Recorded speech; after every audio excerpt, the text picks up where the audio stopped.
Hello guys, it's Thomas and I am back with KSP Interstelar episode 8, I'm pretty sure. And well, I would like to say some things. I know I haven't put a video up on my channel for about, I think, 2 weeks now. And that is because I just restarted in school, so that is a complete pain in my butthole. And by that, I mean pretty much I've been very stressed. I have had almost no time to record. You have to realize I'm trying to upkeep 3 channels, which is not the easiest thing to do, and I can just keep piling on more and more excuses, including leaving the files on a portable hard drive about 50 miles from where I am for this episode.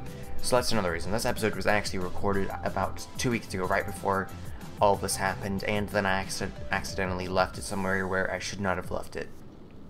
So sorry about that, but let's get back on topic. Right now you're seeing me putting I'm pretty sure this is a fuel and a little probe I'm sending to a space station.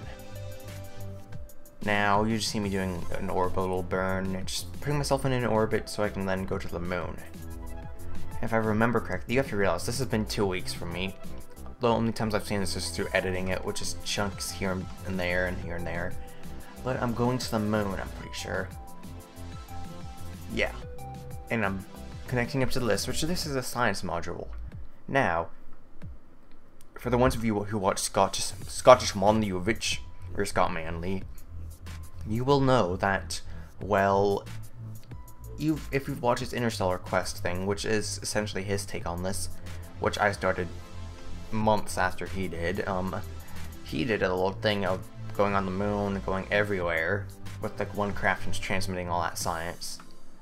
I'm doing kind of the same thing, except I'm using orbital station for fuel and, well, other things. Like, instead of having a science lab there, I have one in orbit, and so that works all fine. And since it has enough fuel, I can go 3 or 4 locations without refueling. Not easily, but I can stretch it, because that's kind of pushing it, but it's perfectly possible. And, well, it's pretty difficult too. It's not the easiest thing to do at all, but it's perfectly possible if I spend enough time planning everything out instead of just, you know, doing Hail Mary burns everywhere. And it's important that the orbit is low.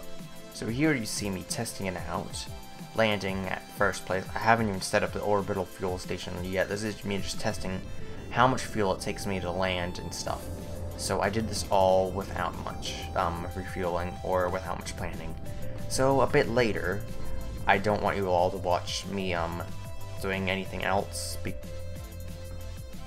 I screwed that up. I didn't mean that. It's kind of boring for y'all to watch me put up everything. So there's that. So I'll just say that. I forgot to bring the crew up on the science lab, so I need to boost some up now, so that's what I'm doing kind of now. And you don't really need to watch me put 10,000 things into orbit, because if I did, this episode would be probably another 3 minutes longer, which would be rather boring. So on this module, there's also fuel, and then I make the decision to try to deorbit it, and just, I don't know, deorbit it and see if I can land it actually. I'm mostly using monopropellant to slow myself down. It just barely slows myself down if I remember correctly. You have to realize I'm watching this in a preview, which is about 480p, so I can't exactly make out the numbers. But I left a little bit of oxidizer and liquid fuel on board, just so I could do a little burn if I needed to. And well, it ends up being successful, even though you can't see it yet. But it works, and well, I land it.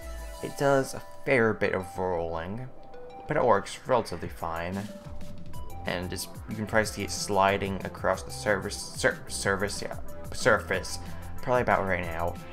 I am kind of watching a little bit in the future of where I'm going to be narrating it, just so I can know a bit ahead of time what's going to happen, so it doesn't sound like I'm completely clueless.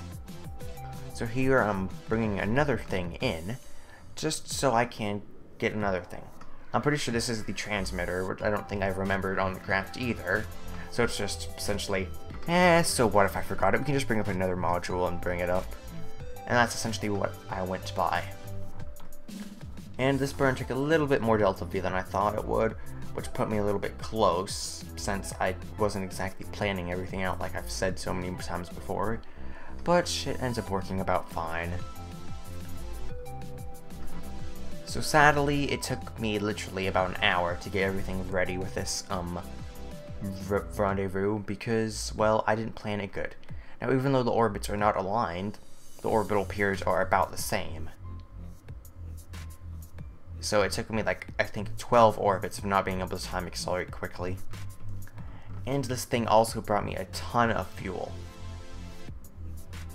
So that's good. Also refilled all my mono propellant, because I used a lot in many of my crafts, since, you know, I'm not the best at docking, so I tend to waste it a lot.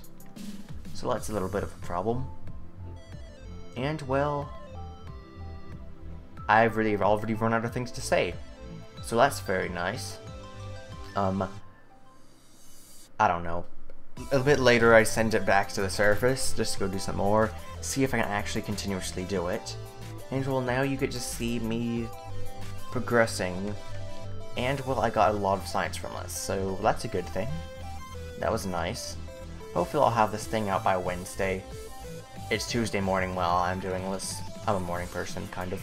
So hopefully this will be out by Wednesday. Hopefully. Not guaranteed, hopefully. And another light and soft touchdown.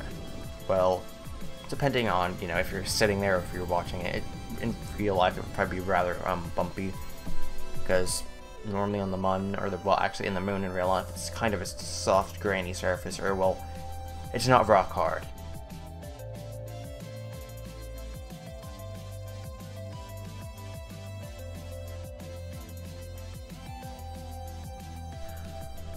Okay guys, now that I got a bunch of science from all of that, I'm going to figure out what I want to get. Now I was looking at this, but I don't have enough science for that. And then I was looking at this, but I don't have enough science for that. Then I'm looking at this, very useful, and I'm going to get this, because I can afford it also.